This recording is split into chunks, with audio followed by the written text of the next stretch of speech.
siang, sahabat-sahabat semuanya. Minta maaf terlambat. Saya tidak tahu sebanyak ini yang akan datang. Jadi hari ini memang acara utamanya adalah silaturahmi halal bihalal Forum Penyelamat Demokrasi dan Reformasi atau kita singkat FPDR. Dan perlu saya ingatkan bahwa kantor ini yang dulu TKRPP Ruang Aspirasi Relawan sekarang sudah kita ambil alih menjadi sekretariat utama dari Forum Penyelamat Demokrasi dan Reformasi. Dan saya ingatkan juga ketua Dewan Pengarah dari FPDR ini adalah beliau Laksamana TNI Bintang Sunda, ketua umumnya adalah Bapak Marsikal TNI Purnawirawan Agung Priyatna, saya sebagai Sekjen Rudi S. Kamri, dan ada beberapa dewan pakar di forum ini, salah satunya Dr. Subari, Profesor Ika Arunsa Bakti, Profesor Henry Subiakto, dan banyak hal. Jadi hari ini kita diskusi sebetulnya. Topik utamanya adalah kita ingin bersama berdiskusi menyikapi prediksi keputusan MK yang akan dilakukan tanggal 22 April 2024 yang akan datang. Ada beberapa skenario, lalu kita merencanakan sikap kita seperti apa. Nah, untuk itu saya akan serahkan kepada Ketua Umum FPDR untuk menyampaikan poin-poin yang kita diskusikan pada hari ini. Pak Gus, saya persilakan. Baik, terima kasih ya teman-teman yang saya terus terang saya banggakan lah ya. Saya bahagia sekali bisa ketemu semua teman-teman di sini yang sudah menunggu kami tadi diskusi di atas. Ini semua dasarnya sebelum naik ke atas kita semua pasti lihat di sini kan. Bagaimana mereka supaya ada tulisan tidak melawan lupa itu ya. Bagaimana perjuangan reformasi ya para mahasiswa dulu untuk membentuk demokrasi kita seperti saat ini. Nah, demokrasi ini kan sudah berjalan ya, mulai dari tahun 2004 sudah mulai berjalan sampai sekarang. Nah, ternyata ini mau luntur dan mungkin juga mau rusak. Nah, sehingga dengan mau luntur mau rusaknya demokrasi ini terjadilah pemilu 2024. Nah, pada saat pemilu 2024, nah kita ini hasil diskusi, hasil pemantauan kita segala macam, ini terjadi segala sesuatu yang jelas-jelas ini jelas merusak demokrasi ya. Akhirnya diajukanlah ke MK. Nah, prediksi kita di MK, hasil dari MK ini, kita hanya bisa ya mendesak ya, dan kita yakin ya bahwa semua hakim yang ada di MK mudah-mudahan mereka akan menggunakan dengan hati nurani mereka ya, dengan secara rasional, berpikir sehat, menggunakan akal sehat dengan hati nuraninya mereka ya, sehingga mereka bisa dengan tulus ikhlas melihat apa sih dan bagaimana sih penyelenggaraan pemilu 2024 ini, terutama dalam pemilihan presiden ya. Itu yang pertama. Yang kedua, kita juga bisa melihat tokoh-tokoh nasional kita ya. Kita lihat, coba kalau teman-teman sudah baca di Kompas juga ya, di mana Ibu Megawati Soekarno Putri ya sebagai sahabat keadilan, ya kan, sampai sahabat pengadilan itu yang amicus curiae itu membuat suatu tulisan. Nah, tulisan itu coba kalau dibaca, ini semua demi demokrasi, demi masa depan bangsa dan negara Indonesia ke depan. Ya, sehingga kita tadi diskusikan bahwa bagaimana nih beberapa prediksi keputusan dari Mahkamah Konstitusi itu. Nah, karena keputusan itu kan tidak bisa diganggu gugat, ya, keputusan MK itu sudah ada undang-undangnya.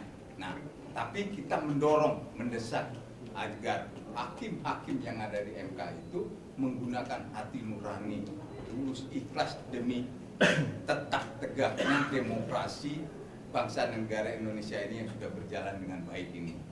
Ya. Selanjutnya juga dari Forum Penyelamat Demokrasi dan Reformasi ini tidak akan pernah berhenti sampai saat ini. Ya, akan terus berjuang. Apapun keputusan dari MK, kita akan tetap berjuang demi demokrasi ini.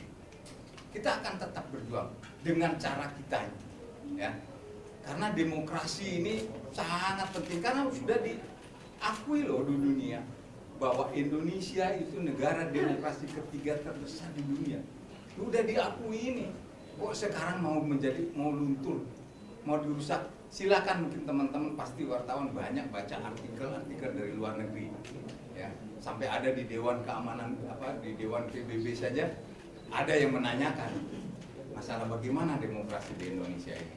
Nah, itu tadi yang kita diskusikan. Jadi perjuangan kita demi menegakkan demokrasi dan bangsa dan negara Indonesia ini yang sudah baik ini jangan sampai luntur maupun dirusak.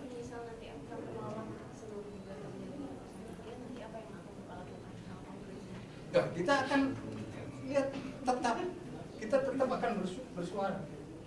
Ya, kita akan mengadakan acara-acara, ya, yang jelas. Masa MK tidak menggunakan hati nurani dari ini tuh bukan kita saja loh, ya. Kita lihat akademisi, para guru besar, para rektor, para tokoh nasional, budayawan, semua coba kalau kita teliti satu persatu, kita pahami, kita analisa, begitu banyak sekali sebetulnya. Hanya karena apa? Karena tidak punya kekuasaan apa-apa, hanya bisa menyuarakan. Nah, penguasa ini dia bisa menggunakan dengan apa saja. Ya. Contoh kalau ada orang yang keras berbicara begini-begini, dicarilah.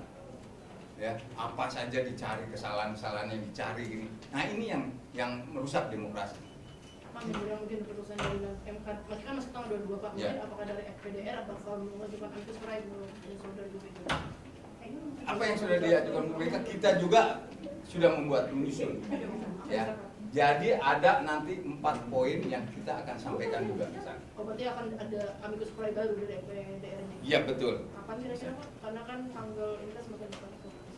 Ya, kita akan lihat ya setelah kita diskusikan tadi, banyak yang kita koreksi lagi, kita perbaiki, ya, dan kita akan sampaikan ke sana. Ini ada pertanyaan lain?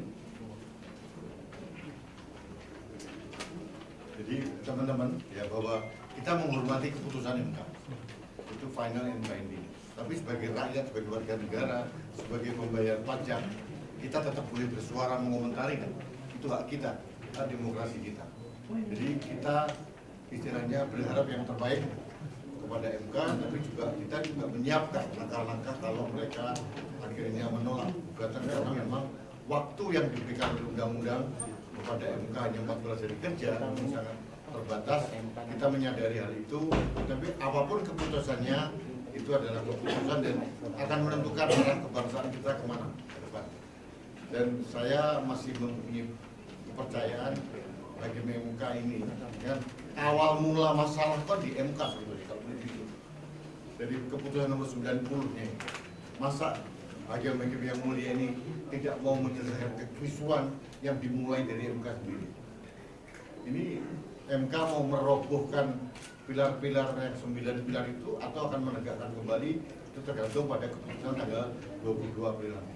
Itu yang sikap kami tegas ke arah sana. Kita mudah-mudahan marwah MK kembali baik.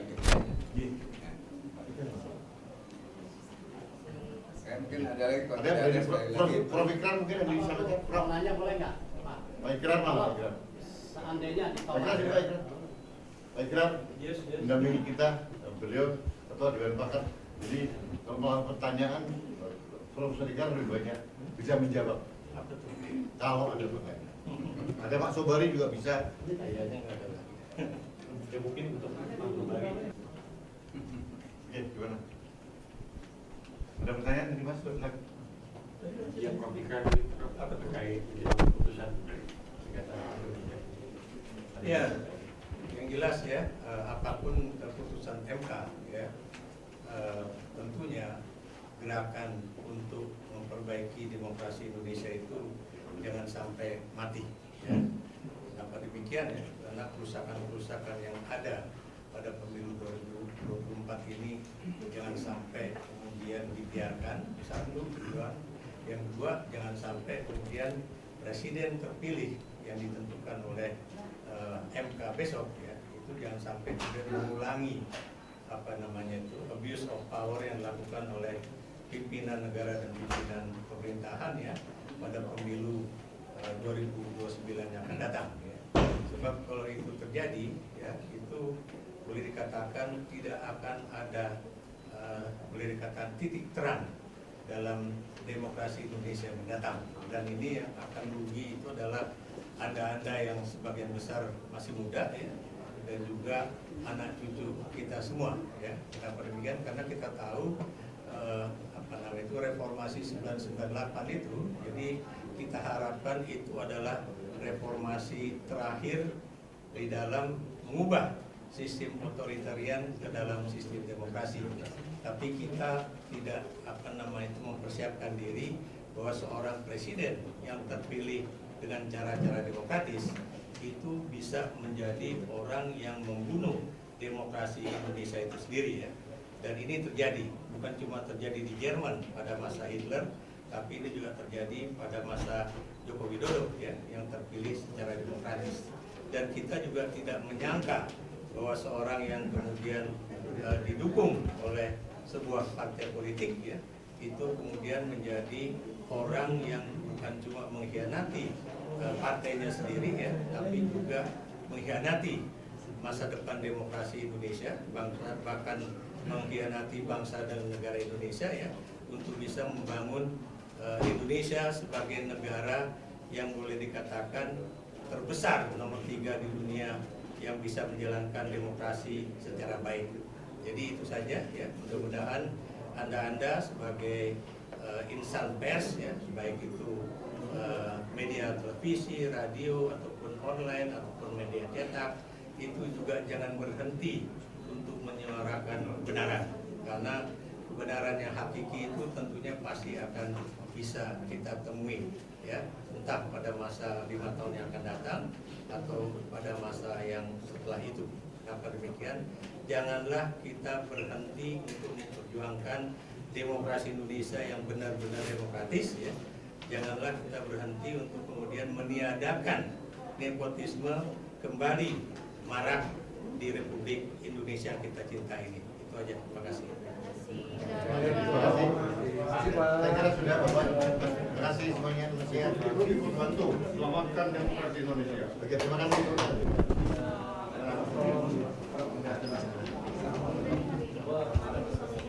Tahu lupa. Kayak pertemuan nanti biar yang dengan tadi ya. Ini selain ya. Kalau mau nanya kurs rupiah terhadap dolar, Pak Adian, jangan saya. Bentar. Belum siap.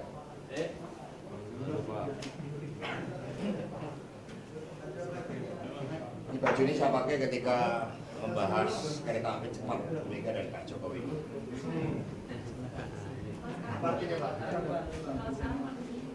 Nanti ya. Artinya pertemuan Pak Jokowi sama Ibu menunggu kalau kereta cepatnya 50 Pak. Enggak, itu cegahan.